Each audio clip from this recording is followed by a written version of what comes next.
மோடியாக இருந்தாலும் சரி, அமித்ஷாவாக இருந்தாலும் சரி, ஜே.பி. நட்டாவாக இருந்தாலும் சரி, தொடர்ந்து மக்களுடன் தொடர்பில் உள்ளார்கள்.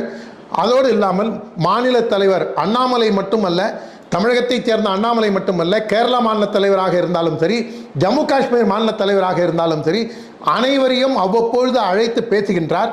மக்களை தொடர்ந்து சந்தித்துக் கொண்டிருக்கின்றார். பிரதமர் மோடியிலிருந்து அமித்ஷா, ஜே.பி. நட்டா முதல் அனைவரும் மக்களின் எண்ண ஓட்டத்தை புரிந்து கொண்டு நம் மீது மக்களுக்கு வெறுப்பில்லை, மக்களுக்கு நம் மீது கோபம் இல்லை, மாறாக மக்கள் நம்மை பரிவுடன் பார்க்கின்றார்கள், அன்புடன் நோக்குகின்றார்கள்.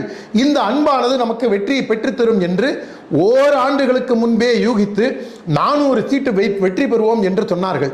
ஆனால் நீங்கள் நல்லா கவனித்து பாருங்கள், எங்களை கேட்குற கேள்வியை தயவு செஞ்சு எதிர்த்தரப்பில் கேளுங்க. எங்கள் ஊர் பகுதியில் ஒரு பழமொழி சொல்லுவாங்க, எச்சக்கலைக்கு எதிர்கலம்பாங்க. நாங்கள் 400 சீட்டுன்னு ஒன்று ஒரு வருஷம் வாயை மூடிட்டு காந்தி ஆசிரமத்து குரங்கு போன்று இருந்த இந்த இண்டி கூட்டணியானது